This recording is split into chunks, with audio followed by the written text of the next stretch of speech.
નમસ્કાર. ચાલો એક સફર પર જઈએ. આજથી લગભગ 2500 વર્ષ પહેલાંના ભારતમાં. શું લાગે છે, ત્યારે કોઈ સંગઠિત રાજ્યો હશે, સરકારો હશે? મોટાભાગને લાગશે કે ના, પણ આ એકદમ સાચી વાત છે. આજે આપણે એ જ જોવાના છીએ કે ભારતની પહેલી રાજવ્યવસ્થા કેવી હતી. ચાલો, ઇતિહાસના પાના ઉથલાવીએ. તો સૌથી પહેલો સવાલ મનમાં એ જ આવે, ખરું ને, કે ભાઈ ઈસવીસન પૂર્વે 6ઠ્ઠી સદીમાં, એટલે કે આજથી 2500 વર્ષથી પણ પહેલાં અહીં શાસન કેવું હતું? દુનિયાના બીજા ભાગોમાં તો હજી બધું ગોઠવાઈ રહ્યું હતું, ત્યારે આપણા ભારતમાં શું સ્થિતિ હતી? બસ આ જ સવાલનો જવાબ શોધવાનો છે. તો શરૂઆત ક્યાંથી થઈ? એ સમજવા માટે એક શબ્દ પકડવો પડશે: જનપદ. આ શબ્દ જ બધી વાતનો પાયો છે. પ્રાચીન ભારતના રાજકીય માળખાનો સમજો ને કે પહેલો પથ્થર. હવે આ જનપદ એટલે શું? બહુ સરળ છે. જન એટલે લોકો અને પદ એટલે પગ. સિમ્પલ. જ્યાં લોકોએ આવીને વસવાટ કર્યો, પોતાનો પગ મૂક્યો, એ જગ્યા.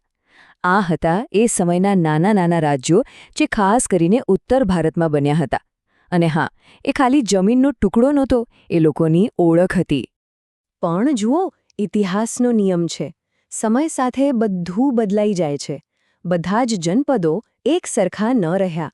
અમુક વધુ શક્તિશાળી બન્યા, એમનો પ્રભાવ વધ્યો, અને આ નાના રાજ્યોમાંથી જન્મ થયો મોટા રાજ્યોનો, જેને આપણે કહીએ છીએ મહાજનપદ.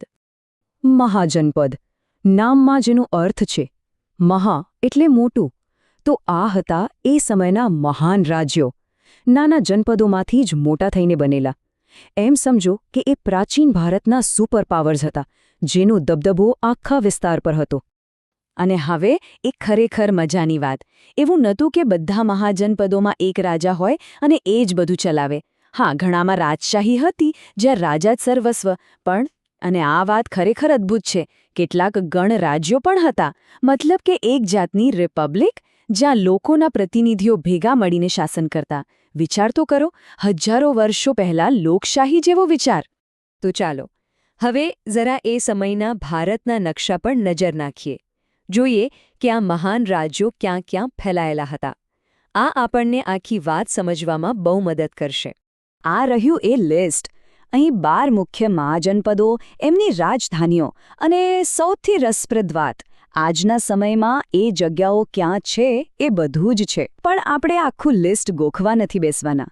ચાલો, આમાંથી જે સૌથી ખાસ અને પ્રભાવશાળી રાજ્યો હતા ને, એના પર ફોકસ કરીએ. ઓકે, તો જેમ આપણે વાત કરી, ચાલો આ લિસ્ટમાંથી કેટલાક સૌથી મોટા અને મહત્વના રાજ્યોને નજીકથી જાણીએ.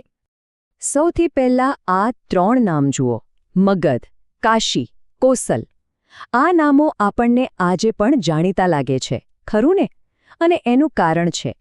કારણ કે મગધ એટલે બીજું કંઈ નહીં પણ આજનું દક્ષિણ બિહાર.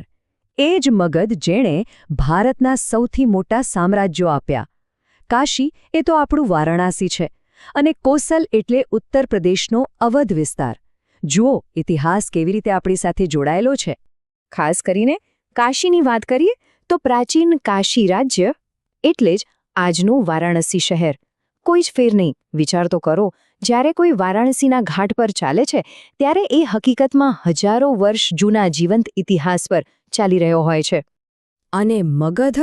મગધનું નામ તો કોણે નથી સાંભળ્યું? આ એ જ ધરતી છે જેણે ચંદ્રગુપ્ત મૌર્ય અને અશોક જેવા સમ્રાટો આપ્યા. અને એ શક્તિનું કેન્દ્ર ક્યાં હતું? આજના દક્ષિણ બિહારમાં. આ બધું જાણ્યા પછી ઇતિહાસ માત્ર પુસ્તકોમાં નથી રહેતો, એ આપણી આસપાસ દેખાવા લાગે છે. ચાલો, લિસ્ટમાં થોડું આગળ વધીએ. બીજા કેટલાક રાજ્યો, જેમ કે વત્સ, જે આજની પ્રયાગરાજની આસપાસ હતું; શૂરસેન એટલે કે મથુરાની આસપાસનો વિસ્તાર; અને અંગ, જે પૂર્વ બિહારમાં હતું. આના પરથી એક વાત સાવ સ્પષ્ટ થઈ જાય છે કે આ કોઈ અલગ અલગ ટાપુઓ નહોતા. આ તો ગંગાના વિશાળ મેદાનોમાં ફેલાયેલું એક આખું નેટવર્ક હતું, એક આખી રાજકીય વ્યવસ્થા હતી. વત્સ રાજ્યનું જ ઉદાહરણ લઈ લો. એની રાજધાની હતી કૌશાંબી, અને એનો વિસ્તાર હતો આજની પ્રયાગરાજની આજુબાજુનો. એટલે આપણા મગજમાં એ સમયનો એકદમ સ્પષ્ટ નકશો બની જાય છે. ઓકે, આટલા બધા નામો, જગ્યાઓ, રાજ્યો, પણ સવાલ એ છે કે આ બધું જાણવું શા માટે જરૂરી છે? આ જૂના વારસાનું આજે શું મહત્વ છે? ચાલો હવે એ સમજીએ. જુઓ, આના 4 મુખ્ય કારણો છે. પહેલું, એ બતાવે છે કે આજથી 2500 વર્ષ પહેલાં પણ ભારતમાં એકદમ વ્યવસ્થિત અને વિકસિત રાજકીય માળખું હતું.